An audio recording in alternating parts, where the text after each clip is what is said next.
Each week, the Bible as Literature podcast brings you in-depth discussion of the biblical text in a format short enough for your morning commute, but long enough to be substantive, posing difficult questions meant to keep you engaged. If you value this work, please consider donating as little as 25 cents per episode. That's just $1 per month. To learn more, please visit patreon.com/Bible. That's patreon.com/Bible. Thank you. Hi, this is Father Mark Boulos with the Bible as Literature podcast. People love to talk about what they want to do, what they should do, or what they believe is right. We love it. We go online to brag about it and to cajole each other. Everyone is a fake preacher. We give lip service to lofty ideals, lying to ourselves and to each other, pretending to be people of great deeds, but our words, like our promises, are empty platitudes. No, they are worse than that, because when we cast our vanity on the world, we lift ourselves up at the expense of those whose suffering is actual. This is the banality of evil, and we are living it. Unlike our lofty ideals, the crisis of poverty, the vile stench of greed, the abyss of human ignorance, the plague of hatred, and the scourge of violence that now threaten our country are not theoretical. Those of us who hear the Lord's teaching must not talk about what we want to do or what should be done. We must act as we have been commanded. For the Lord said, "Do not resist an evil person, but whoever slaps you on your right cheek, turn the other to him also." Richard and I discuss the Gospel of Matthew, chapter 5, verses 33 to 39. This week's episode is presented in loving honor of the victims of the synagogue massacre in Pittsburgh. May they find rest with all the saints in the bosom of Abraham, and may their memory, in fellowship with the righteous teaching for which they died, be assuredly eternal. You're listening to the Bible as Literature.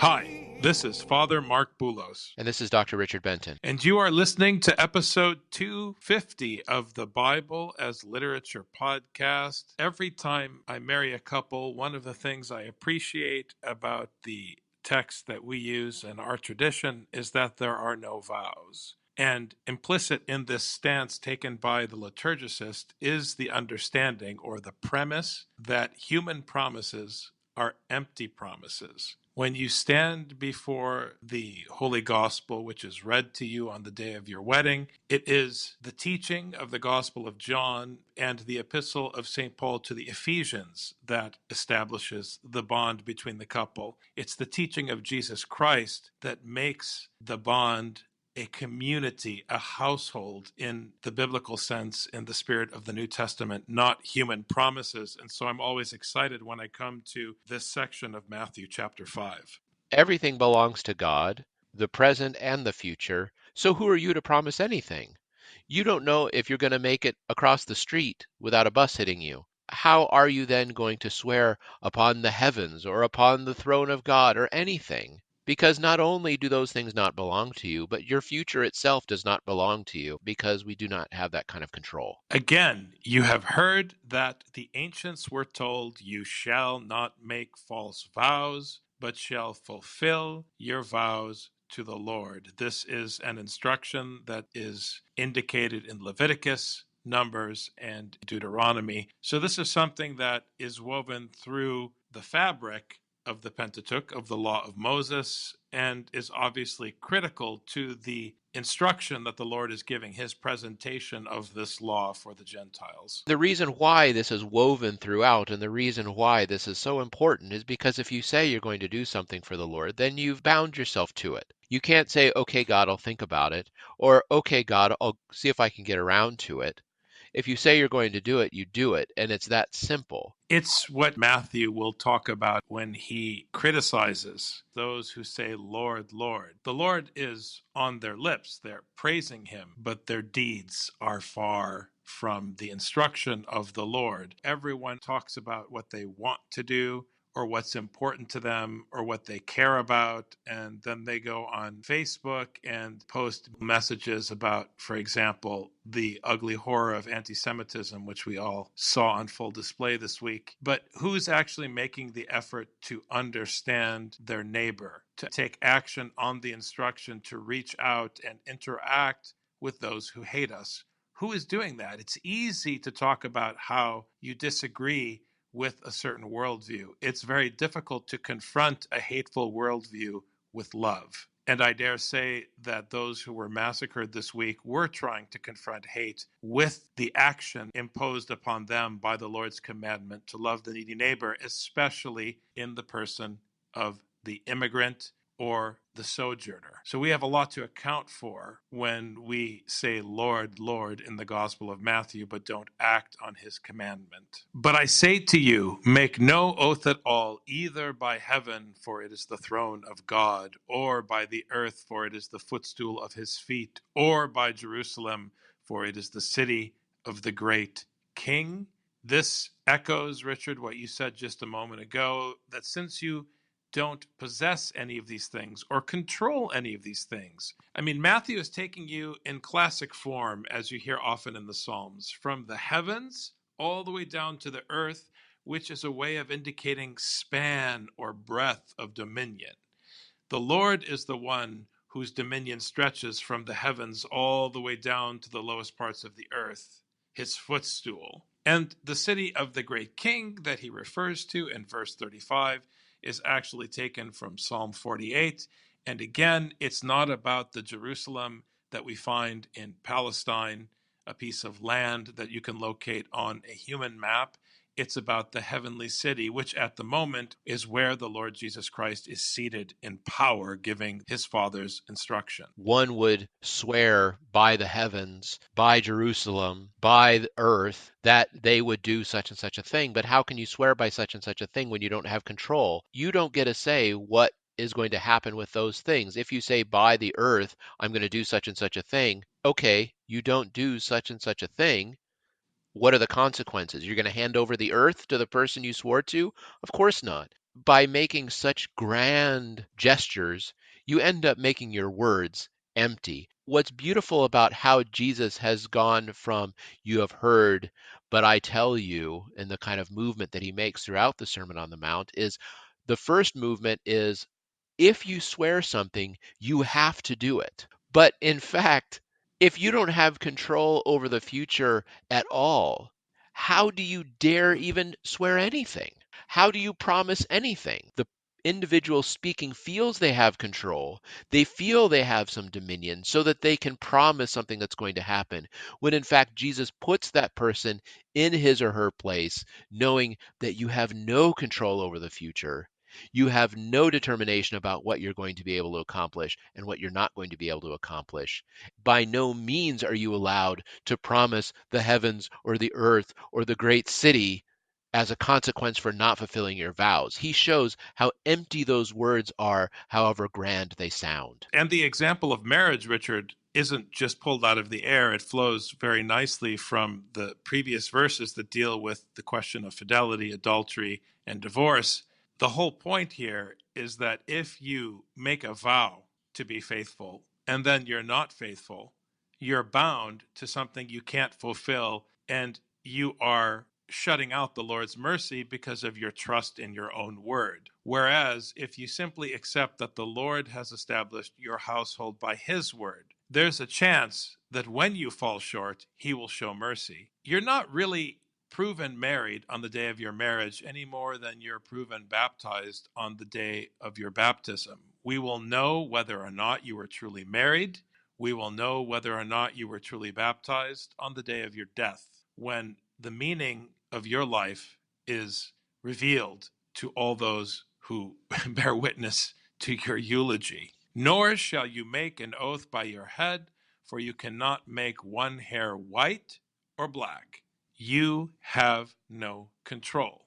Now, even if human beings one day come up with a way through genetic engineering, which I'm sure they already have, to control what color your child's hair will be and so forth, that's not the point. Don't go down the rabbit hole of irrelevance, which is what Facebook has become. It's Huxley's rabbit hole of utter irrelevance. Just understand the point Matthew is making, that you have no control. So don't make promises you can't keep. Just be humble. Don't be prideful. Keep your place. We move, like you said, Father, before, from these grand heavens all the way down to the head of the person speaking, movement from the heavens all the way down to the earth. And you took the words right out of my mouth. You have no control. Not only do you have no control over the heavens, you don't even have control over your own head. You have no means by which you can swear. And this is what is beautiful about how Jesus pushes these laws to their logical extreme. It's not about who you sleep with. It's about who you're faithful to when it comes to marriage. It's not about whether you do what you say you're going to do when it comes to making oaths. It has to do with being faithful to the one who controls the heavens and the earth, who has numbered the length of your days. It's being faithful to that one who actually has control rather than trying to sound like you have control when you're talking to your neighbor. True faithfulness to God is recognizing how we are utterly helpless, we are utterly without strength, but we still have a duty to fulfill the law that was given to us. And it just comes back to that point again and again and again. And as we said in last episode, Jesus pushes us in the direction of love every time. Earlier, when we went through the Beatitudes, we discovered that for Matthew, the litmus test as to whether or not a person is obeying the Torah, the proof, as it were, the proof that we find in the pudding, is their suffering. And I just want to memorialize those who were murdered this week in the synagogue massacre in Pittsburgh. These are individuals who heard the call of God's instruction and were making every effort to take care of the needy neighbor, and those who had ill will towards them understood their gesture of obedience to the Torah as something threatening, and they were murdered. This is technically why they were murdered, for taking care of the needy neighbor in the immigrant and the sojourner, which means that these Jews fulfilled the instruction of the Gospel of Matthew in giving their life for the deed of the Torah. And that's so important, Father. I'm so happy you brought that up because coming up in this passage, in the next chapter, we'll hear about how all of your acts of piety have to be done in secret. The one thing that's on display in the Sermon on the Mount is the suffering and the mistreatment you get. That's the only thing you're allowed to show as a sign of your piety is the rejection by other people. When we see the suffering that others are doing on behalf of the righteousness of this teaching, it has to put us to shame because we say, how come they worked so hard to fulfill this teaching and I'm not doing nearly enough in order to spur us along? Now, we don't make an oath, oh, by the heavens, I will certainly carry out this Torah. You simply perform the actions, knowing that the number of your days is in God's hands. But let your statement be yes, yes, or no, no. Anything beyond these is of evil. This, in my mind, harkens back to the Lord's confrontation with Satan when he was tempted in the wilderness, because Satan was trying to give away something that didn't belong to him. That's why anything other than accepting your place as one who can either say yes or no, but nothing more, going beyond that is from the devil. That's the point here in Matthew. Satan had no right to offer anything to the Lord Jesus Christ because everything is under the dominion of the one whose throne is in the heavens and whose footstool is the earth. So you are, in fact, stepping out of bounds when you make an oath. We are nothing, and we deceive ourselves, as Paul teaches us, when we think that we are something. The connection you make, Father, with the scene in the wilderness between Satan and Jesus is fantastic. I mean, thinking that we have control over what we don't is the source of evil. I mean, the word is ektuponiru, from evil. This is precisely the evil that later on in Matthew we'll hear that we ask God to protect us from, keep us from evil. This is exactly the evil that it's talking about, because the evil is that I have control and I don't need God. Because if I can control whether I am healthy and well fed, I don't need God. But the corollary of that is if I am in control of making sure that I am healthy and well fed, I will do whatever it takes to make sure I am healthy and well fed, even at the expense of my neighbor. I will do whatever I need to do to make sure that I fulfill that vow, even at the expense of the other, because I don't recognize that if it happens, it is God's will, and if it doesn't happen, it is God's will, and I just have to keep doing my thing according to the obedience of the Torah. The source of all evil is thinking, I can, I will, I desire. Obedience is God wills, God can, God desires. This is the source of good and love. You have heard that it was said, an eye for an eye and a tooth for a tooth. Now, before we go on to verse 39, Richard, I want to say something about this very critical instruction that appears in Exodus, Leviticus, and Deuteronomy. Again, another critical teaching that is too readily dismissed by modern theologians as being arcane or somehow backwards. They misunderstand what Jesus is teaching in Matthew, because the instruction, an eye for an eye and a tooth for a tooth, is very much like Moses' certificate of divorce. It is given because of the hardness of our hearts to keep us from stumbling, to put a cap on our stumbling.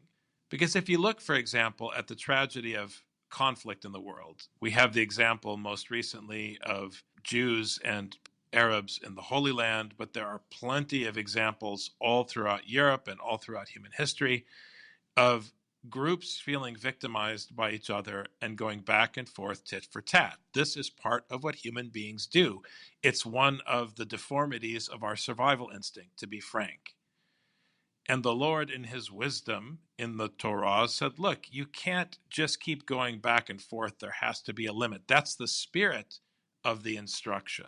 And of course, in the same way that people distort all biblical instruction, they distort this teaching to be a justification for unending violence, and that's a misreading. And that is the spirit in which Jesus is now clarifying, as he did with respect to divorce, clarifying the meaning of the instruction. No more than an eye for an eye, no more than a tooth for a tooth. If someone gets their eye put out, they aren't able to kill the other person.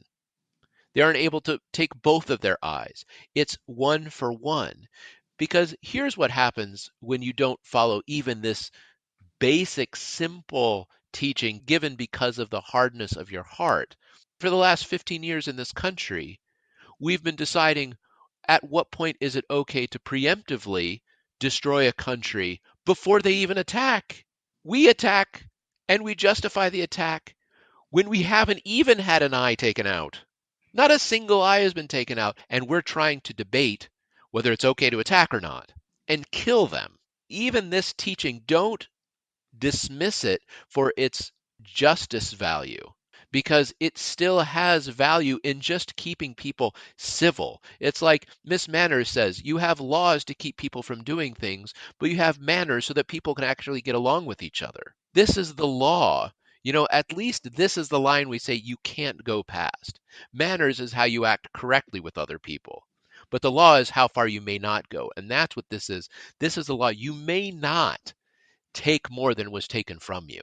I love your example, because if everyone who gives lip service to how backwards this commandment is and how enlightened they are, if only all of us who talk this way and think this way could at least pass muster with this commandment, the world would be a better place. I mean, think about the absurdity of people who talk as though they're doing what they should be doing.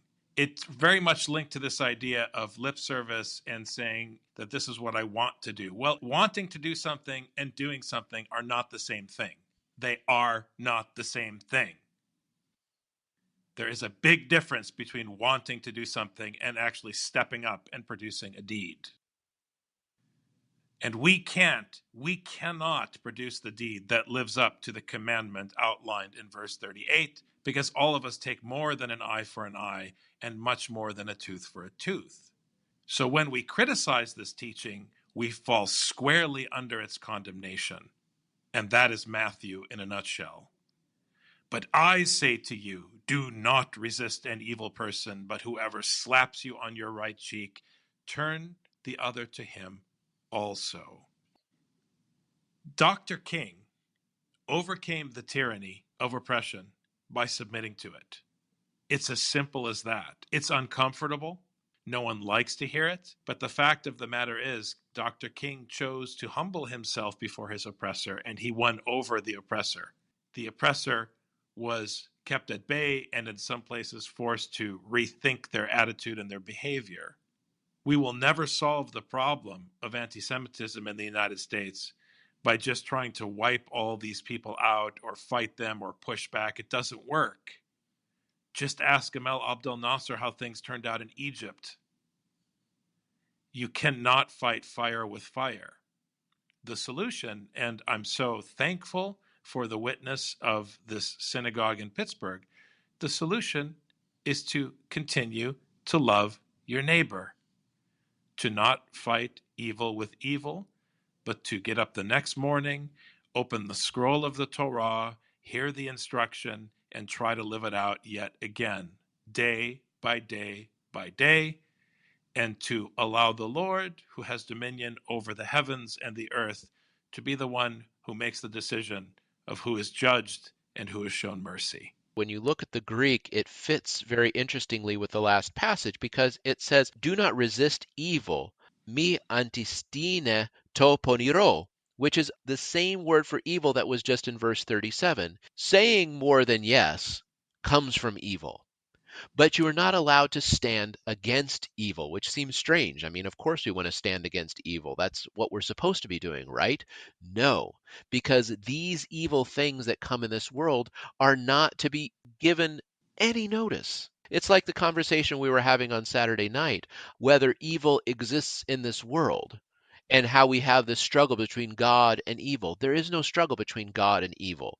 There's the struggle between evil and God inside your own heart because you're trying to decide whether to do God's will or whether to do your own will. When you recognize that this person who took your eye or took your tooth has power, then you have to resist him. But if you say he has no power, God alone has power, you don't need to resist him. You only continue to do what the Torah says we need to do. Resisting evil is resisting the evil of your heart, not the one who took your tooth. We continue to allow ourselves to be mistreated by this world because, as we saw in the Beatitudes, this is the sign that we may be on the right track. And here, Richard, I'd like to end today's episode, which is dedicated to the memory of those who were murdered this past week. I'd like to end this episode by making an appeal to our listeners to hear the call of the Gospel of Matthew.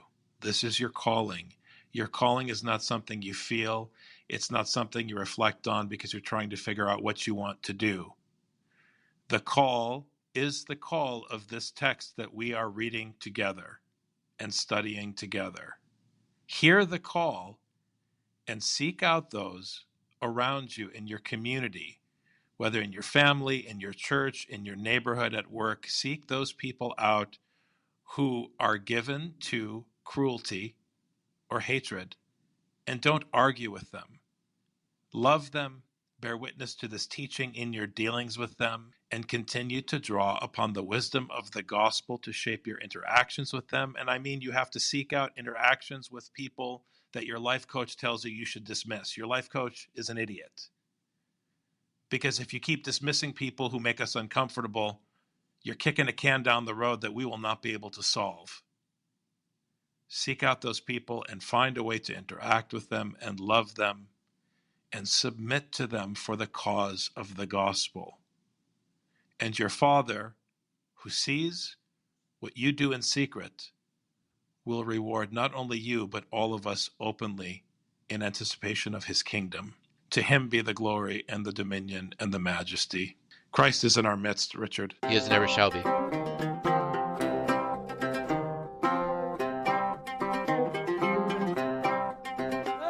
You've just heard the Bible as literature. Thanks for listening. The Bible as Literature is a production of the Ephesus School Network.